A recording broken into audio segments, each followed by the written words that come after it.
Welcome back to Online Financial Foundations. In lesson number 5, we're going to talk about how to bring in the money.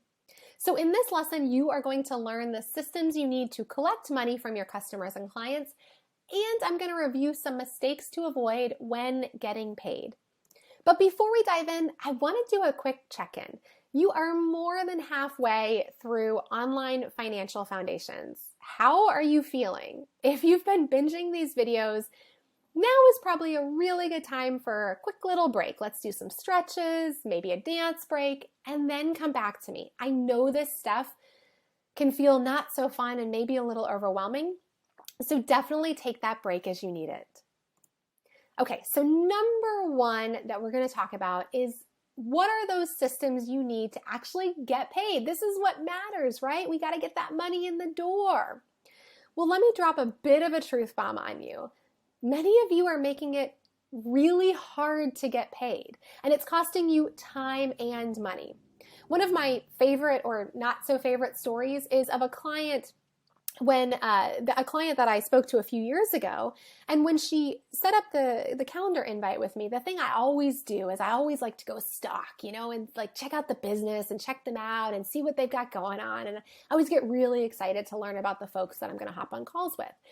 And so I did this, and I couldn't find a website, and I couldn't find anywhere, any online presence other than she had an Instagram account. And I don't want to give away her business. I mean, not that you'd ever figure it out, but basically she sold home decor stuff, let's just say. And so I went on her Instagram and I was like, wow, this stuff's really cool. I love this. And I thought, hey, I might actually get some of this stuff. So I kept trying to find a website. I kept trying to find like a Facebook page. Is there a store somewhere? And I could not figure out how to buy from this person. Well, long story short, fast forward to our call, and I asked her about this. And she says, oh yeah, well, so what I'll do is I'll post pictures on Instagram, and then if somebody wants it, I will tell them to DM me, and then I'll write back and I'll ask them a bunch of questions about, exactly what they want, to make sure I give them the right thing. And then I will type up, this is the part that killed me, I will type up an invoice on Microsoft Word, I'll PDF it, I will send it to them, and then they will either mail me a check or maybe they'll Venmo me or PayPal me. And I literally, this is why I shouldn't be allowed to do Zoom calls with people, because my face just sunk. Stop making it hard for people to give you money. So we're going to talk about what this means depending on what type of business you have. But if you're new in business and you haven't set up your systems yet, I want you to really think about how you can simplify this process as much as possible. And if you're already in business and you've already got those systems set up, I want you to go back and walk through them as if you were a customer and figure out where you're creating unnecessary burdens for people to actually give you money. So if you invoice clients, so this is for my service-based folks most likely, if you invoice clients, I want you to find a system that has automatic reminders to pay so that when you've sent the invoice, if they haven't paid by the date you say to pay, it automatically sends them a reminder. That way you don't have to do it manually. I also want you to find a system that allows for automatic recurring payments so that, let's say you're a coach and you take on monthly coaching clients.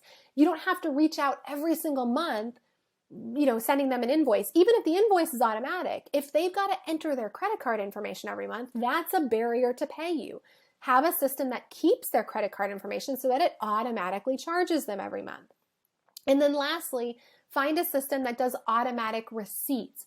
Every once in a while, I'll get a client, who says like, oh, can I have a receipt for something? My system does automatic receipts. So usually it's that they never saw it, but some people actually track that stuff and they want those PDF records of what they've paid. So have a system that sends that to them automatically so that you're not having to follow up and manually give them that receipt. Now, you've got a few options if you do invoicing in your business. Your bank may actually have an invoicing system. So I mentioned Bank Novo or Novo Bank. In the last lesson, they actually allow invoicing directly through their system, through their bank account.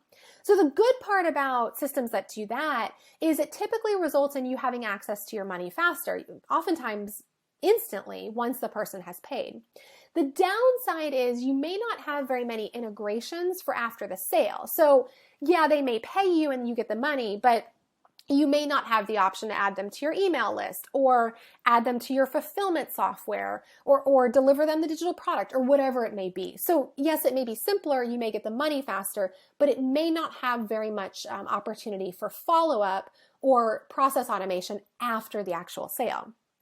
Now, another option for invoicing may be through your accounting system. And I know we haven't talked about accounting systems yet. We will in an upcoming lesson, but many accounting systems do offer invoicing.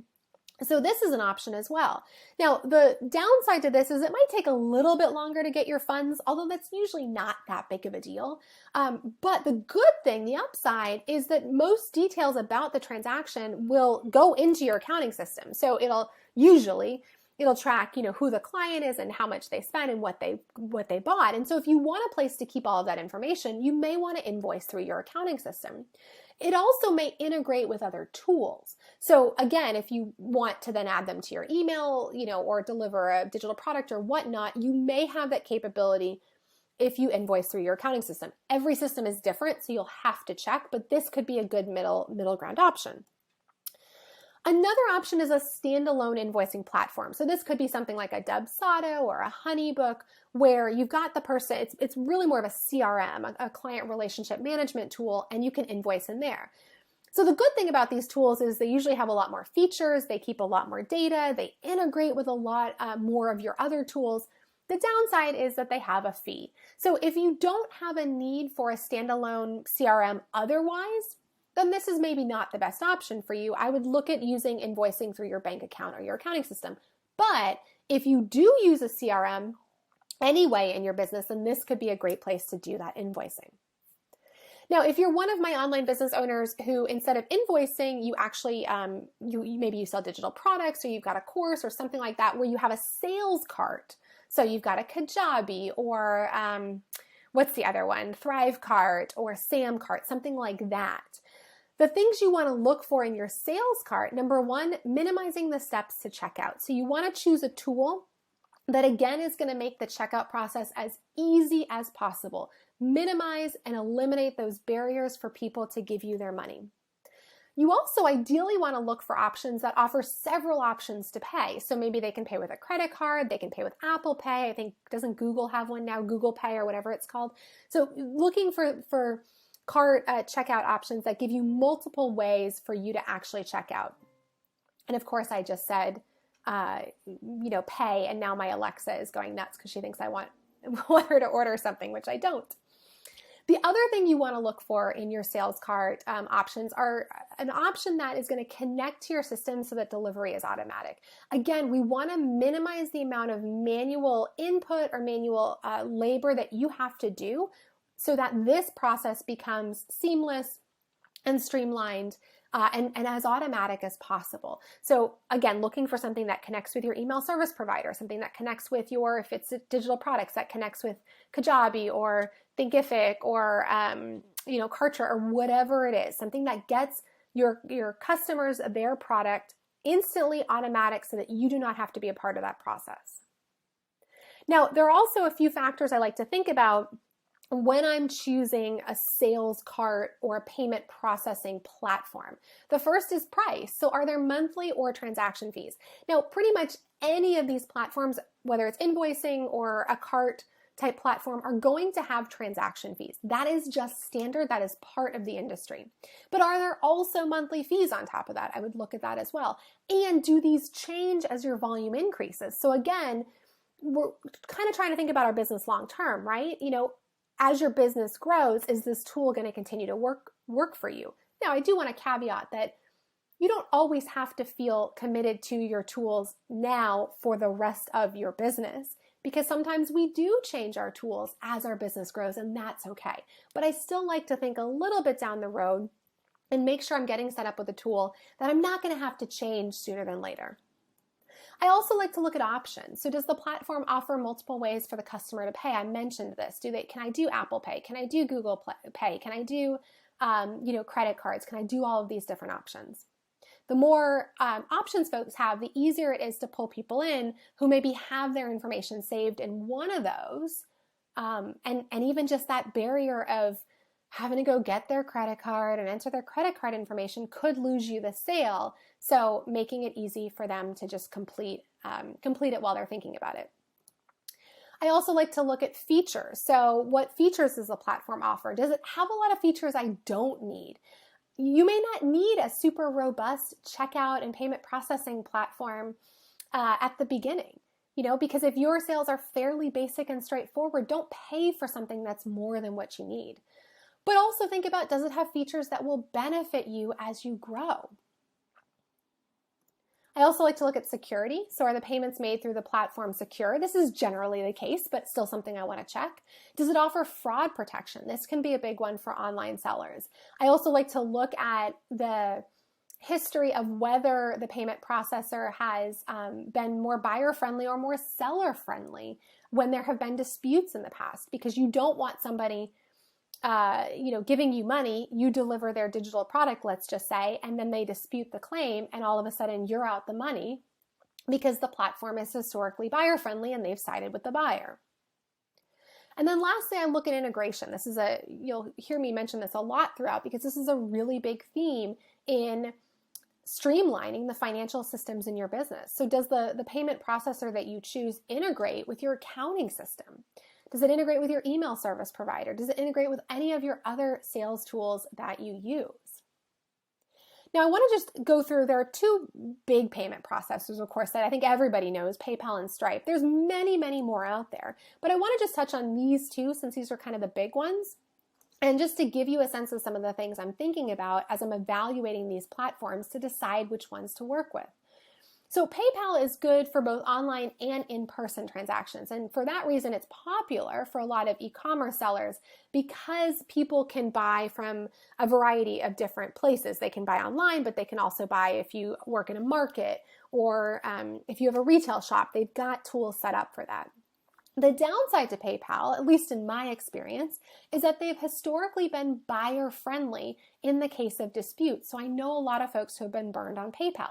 Now that said, I know folks who have been burned on Stripe too, so there's no perfect system for this, but I do just want to point that out. It's actually one of the reasons why I don't use PayPal in my business.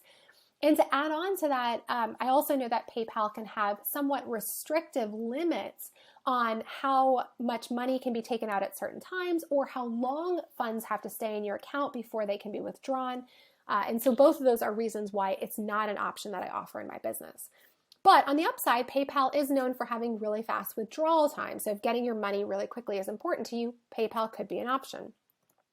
On the flip side, Stripe, which is actually the one I use in my business, I love them because they integrate with a lot of online platforms and tools. I think they win the integration game, which I really appreciate. They also actually offer more payment type options than PayPal. So they offer Apple Pay, they offer Google Pay, plus a bunch of others. And I think the one thing to note though about Stripe is that they're really only best if you're selling just online. They don't really have good in-person options. So if you do a lot of farmers markets or in-person events where you sell, Stripe may not be the best option for you.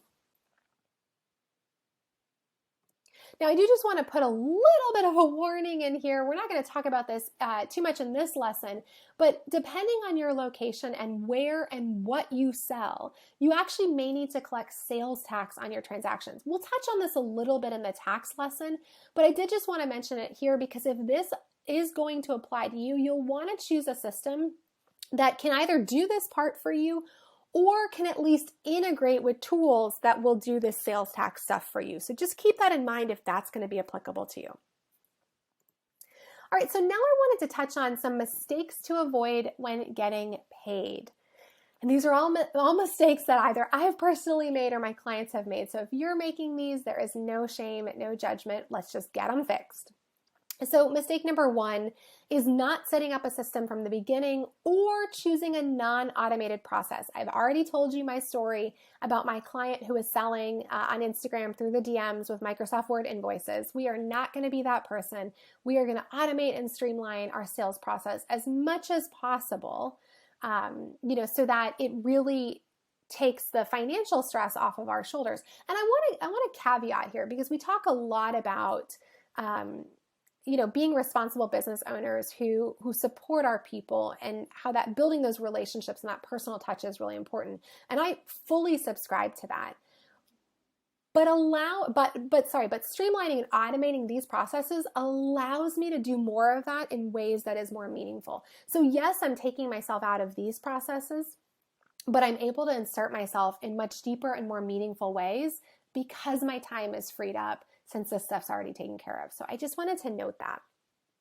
But my truth bomb here is that building roadblocks into your process only costs you time and money, two things that are likely in short supply in your business, especially at the beginning.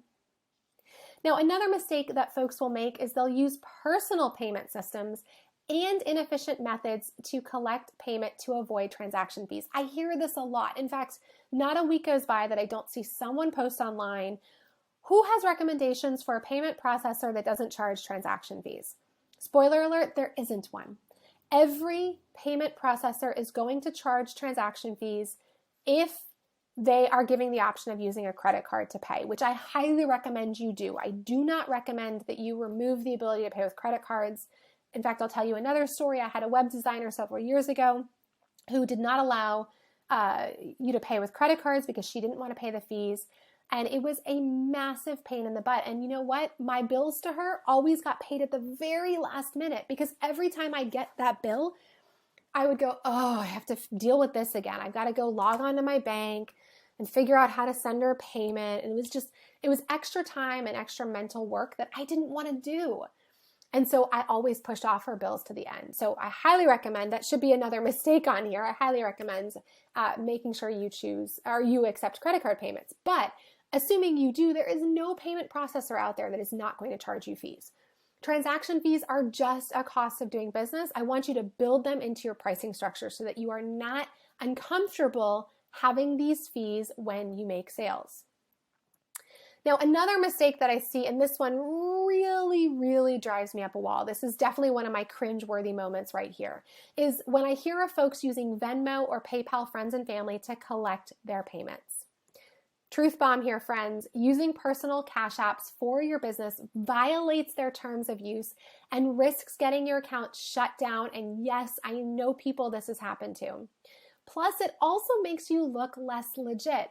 Anytime a business owner asks me to Venmo them, it puts a seed of doubt in my mind that they're treating their business like a real business. Now, I do want to caveat this by saying at the time of this recording, Venmo has just announced that they are rolling out their business platform. So I am not referring to using Venmo Business. This is a brand new thing. We don't know a ton about it yet.